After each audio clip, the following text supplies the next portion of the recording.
From Keene in the Shire, the Liberty Media capital of the world, this is Daryl W. Perry, host of FPP Radio News for Monday, December 3rd, 2018. Silver is trading at $14.49 per ounce. Gold is valued at $1,232 per ounce. Zen is trading at $6, and the average price of Bitcoin is $4,040.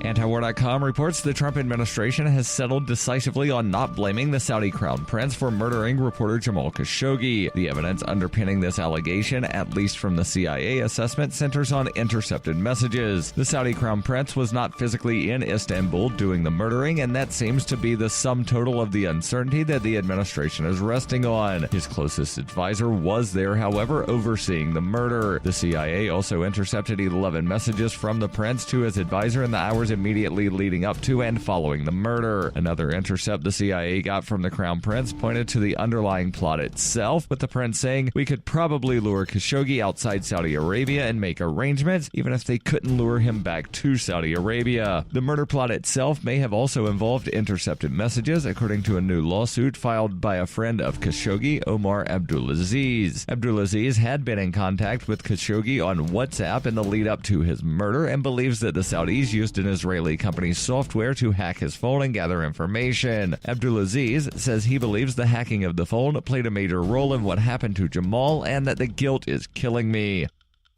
Are you an advocate for free market money? Do you promote Bitcoin as an alternative in a fiat-centric world? Then you need Spend a Bit in your arsenal, the search engine for things you can buy with Bitcoin. Spend a Bit aggregates millions of products from thousands of Bitcoin-enabled merchants. Keep your money in the free economy. Visit spendabit.co today. Bitcoin merchants, ask about our merchant suite to reach even more customers. Spendabit.co.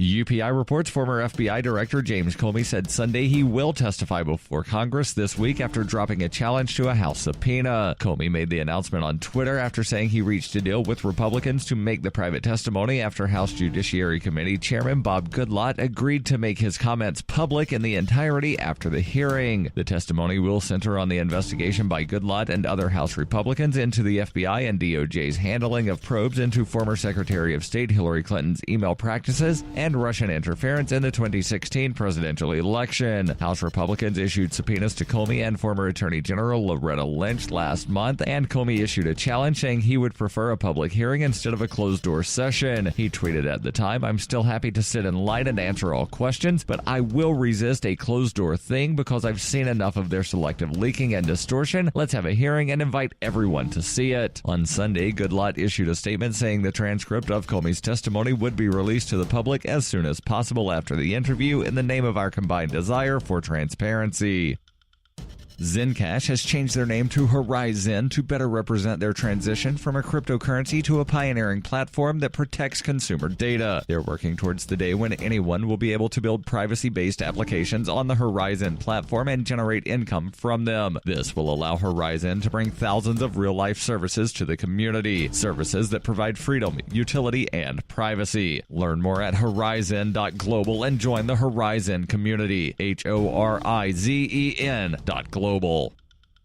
Reuters reports the number of people listed as missing after California's deadliest wildfire has dropped again to 25, down from the high of more than 1,200 about 2 weeks ago, according to officials. The death toll from the Camp Fire that had all but obliterated the mountain town community of Paradise in Northern California stood unchanged at 88, according to the Butte County Sheriff's Department late on Saturday in a statement. On Friday, the department said 49 were missing. The roster of those unaccounted for has fluctuated widely since the fire erupted on November 8th and swept through Paradise, a town once home to about 27,000 people, about 175 miles north of San Francisco. On Wednesday, Butte County Sheriff Corey Honea said search and recovery teams had finished going through the ruins of some 18,000 homes and other buildings that were incinerated. Authorities lifted evacuation orders for residents of some communities in the Magalia area north of Paradise. Traffic is still barred from entering Paradise itself, according to the Sheriff's Department. The cause of the blaze was still being investigated, but the electric utility PG&E Corp reported equipment problems near the origin of the fire around the time it began.